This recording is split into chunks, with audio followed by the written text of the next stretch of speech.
হাত থেকে কলম কেড়ে নিয়ে পিস্তল তুলে দিল কারা?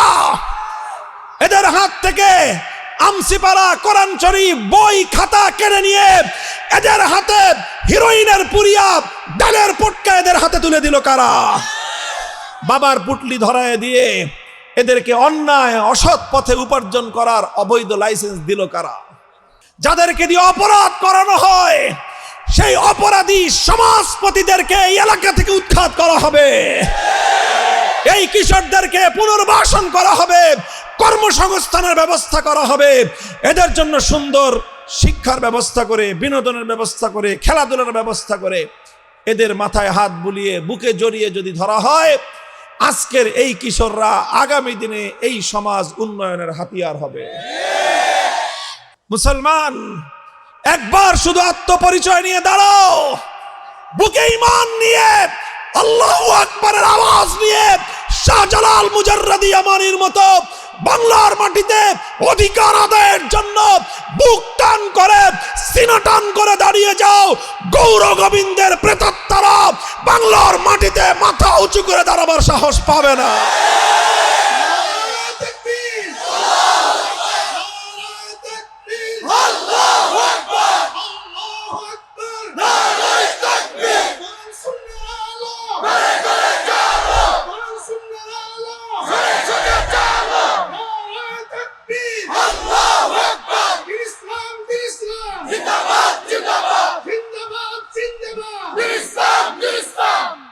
মুহতারাম হাজিরিন, বলবেন হুজুর ইমানদারদের শক্তি কি? আল্লাহ কোরআনের আয়াতের মধ্যে বলেছেন তোমাদের শক্তি হলো দুইটা, ইস্তাঈনু বিস-সাবরি ওয়াস-সালাহ। তোমরা দুই জিনিসের মাধ্যমে আল্লাহর গায়েবী শক্তি তোমরা নিজেদের পক্ষে ব্যবহার করতে পারবা। কার শক্তি বলেন? কার শক্তি? আল্লাহর গায়েবী শক্তি যদি কারো পক্ষে থাকে, দুনিয়ার কোনো শক্তি তার সামনে টিকতে পারে? বলেন, টিকতে পারে? আল্লাহর গায়েবী শক্তি ইমানদার নিজের পক্ষে টেনে আনতে পারে, জমিনের মধ্যে টেনে আনতে পারে দুইটা জিনিসের মাধ্যমে। একটার কথা আল্লাহর কোরআন বলেছে আস-সাবর, আরেকটার কথা আল্লাহর কোরআন বলেছে আস-সালাহ। সবরের অর্থ হলো এই, আল্লাহর দ্বীনের জন্য আল্লাহর হুকুম পালন করতে গিয়ে যত রকম বাধা বিঘ্ন প্রতিকূলতা আসবে এগুলোকে উপেক্ষা করে আল্লাহর হুকুম আল্লাহর দ্বীন পালন করতে হবে। এটার নামই হলো প্রকৃত সবর। আমরা একটু চেষ্টা করি হালাল হারাম বেঁচে চলবো, হারাম খাবো না, হারাম খাবো না, কোনো হারাম নয়। সুদের হারাম যদি আমরা ত্যাগ করতে পারি, আমাদের এই যে যারা নাকি মেহনতি মানুষ, শ্রমিক শ্রেণী যারা আছেন, শ্রমজীবী মানুষ, অথবা যারা ছোটখাটো চাকরি করেন, যারা ছোটখাটো ব্যবসা বাণিজ্য করেন, অনেক সময় দেখা যায় যে আপনাদের এই টাকাগুলো আপনার সুদের উপর আপনার লগ্নি করেন। সুদ খাওয়া থেকে বেঁচে থাকেন একটা কাজ। আরেকটা কাজ হলো কোনো অন্যায় পথে পয়সা উপার্জন করবেন না। দেখেন, যারা শ্রমজীবী মানুষ, আপনারা মাথার ঘাম পায়ে ফেলে পয়সা উপার্জন করেন। গার্মেন্টসে যারা কাজ করেন, আমার মা বোনেরা, আপনারা যেই শ্রম, এই শ্রম দিয়ে আপনারা যেই পয়সা উপার্জন করেন, আল্লাহর কসম পৃথিবীর সবচেয়ে হালাল উপায় আপনাদের এই পয়সা। আপনারা মাথার ঘাম পায়ে ফেলে সারাদিন পরিশ্রম করে আপনার জীবন যুদ্ধে লড়াই করে হালাল উপায়ে গার্মেন্টসে চাকরি করে আপনারা পয়সা উপার্জন করেন। ইট ভেঙে আপনারা পয়সা উপার্জন করেন, রিক্সার প্যাডেল ঘুরে আপনারা পয়সা উপার্জন করেন। আপনারা কেউ ওরা ভাইয়েরা আছেন, নানা রকম দৈনিক শ্রমিক খেটে আপনারা পয়সা উপার্জন করেন। আপনাদের চেয়ে বেশি বরকতময় হালাল উপায় পৃথিবীতে আর কেউ কামাই করে না। কিন্তু অনেক সময় সামান্য কিছু হারাম উপায় এটার সাথে, হারাম উপার্জন এটার সাথে মিলে যায়। কেউ কেউ আছে অতিরিক্ত কিছু মুনাফার লোভে মাদকের ব্যবসা করেন।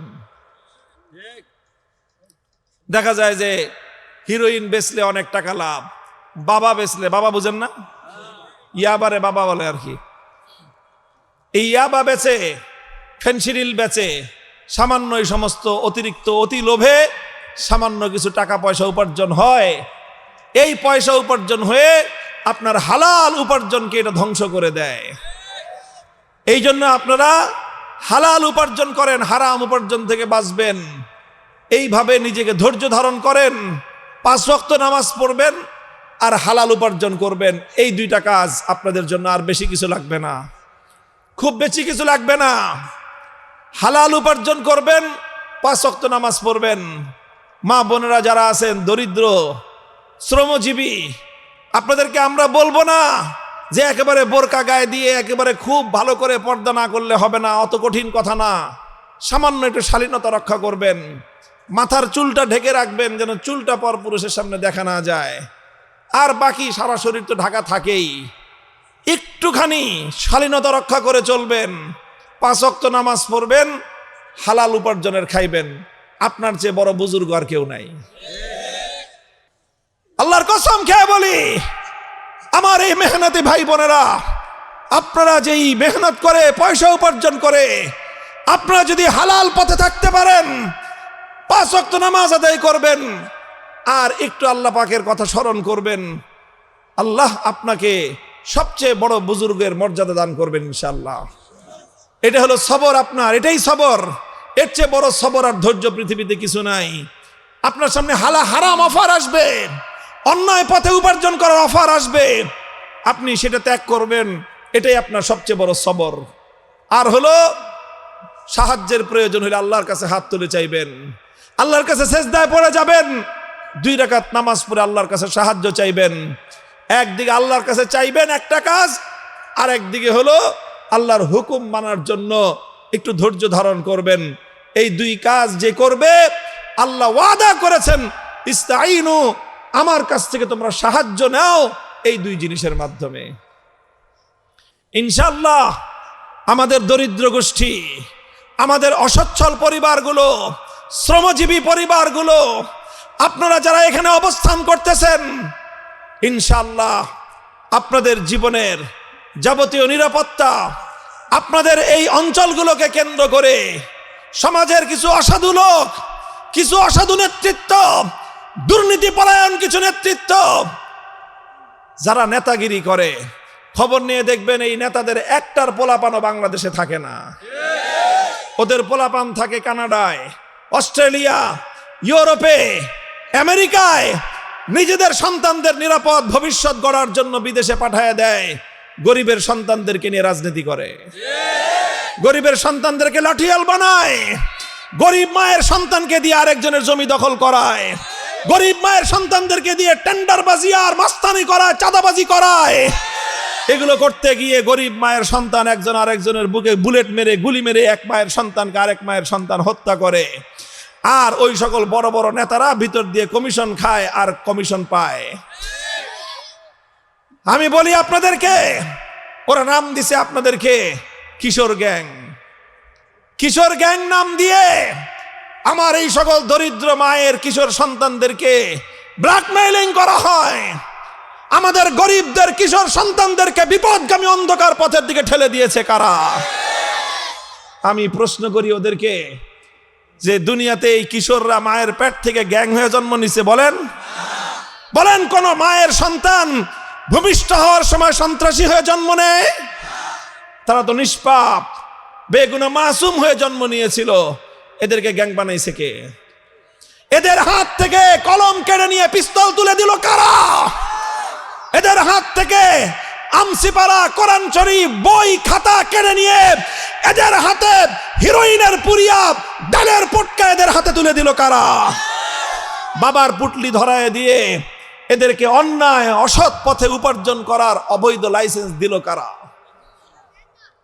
এই সকল নেতারাই এগুলো করে। এরপরে আবার এরা এদেরকে নাম দেয় কিশোর গ্যাং।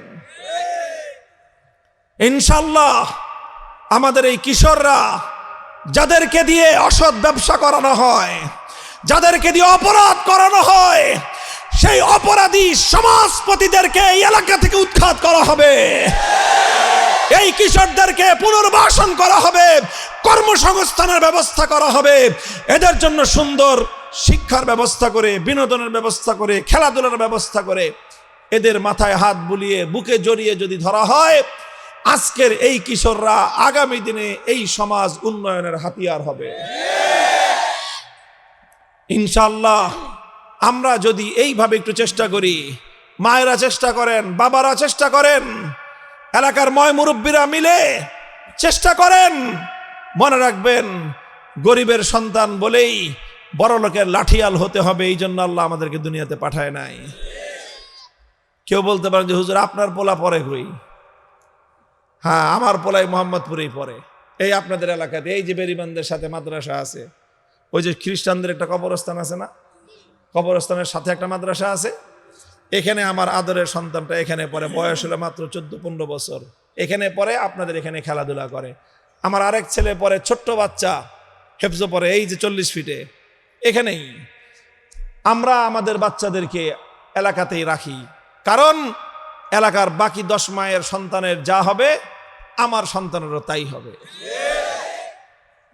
আমরা এলাকার সন্তানদের ব্যাপারে এই বিষয়টা তথ্য নিতে পারি, কারণ আমার সন্তানও তো এই এলাকায় থাকে। কারণ এলাকা যদি নষ্ট হয়, সন্তান নষ্ট হলে আমারটাও নষ্ট হবে। কাজে এই এলাকার প্রতি, এলাকার সন্তানদের প্রতি আমার দরদ আছে কলিজার মধ্যে।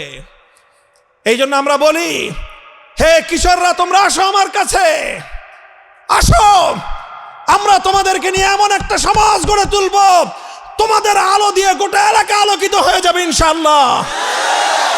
একটু মমতার প্রয়োজন, একটু ভালোবাসার দরকার, একটু স্নেহের দরকার। ইনশাআল্লাহ মোহাম্মদপুর পৃথিবীতে এর চেয়ে সুন্দর আর কোনো নাম হতে পারে না। বলেন, আর হতে পারে? আমাদের প্যারা নবী মুহাম্মদ সাল্লাল্লাহু আলাইহি ওয়াসাল্লামের নামে এই এলাকার নাম, এর চেয়ে সুন্দর আর এই পৃথিবীতে দ্বিতীয় কোনো নাম হতে পারে না। এই এলাকা কেন এরকম থাকবে? এই এলাকার কেন বদনাম থাকবে? এই এলাকাটা মুহাম্মাদি আলোর দ্বারা আলোকিত হবে। মা বোনেরা আমার, আমি আপনাদের ভাই, যারা আমার বড় আমি আপনাদের ছোট ভাই, যারা বেশি বড় তারা আমার মায়ের মতো, আমি আপনাদের সন্তান, যারা আমার বয়সে ছোট আমি তোমাদের বড় ভাই। তোমরা আমাদের সাথে সাহস যোগাও, আমাদেরকে সহযোগিতা করো। ইনশাআল্লাহ আমাদের নবী, আমাদের আদর্শ, আমাদের আইডল, আমাদের উসওয়া মুহাম্মদুর রাসূলুল্লাহ সাল্লাল্লাহু আলাইহি ওয়াসাল্লাম যেভাবে সোনার মদিনায় বিপ্লব এনেছিলেন, আমরা আল্লাহর নবীর নামে নামকৃত মুহাম্মদপুরকে সেই মদিনার মতো আলোকিত সমাজে পরিণত করতে চাই।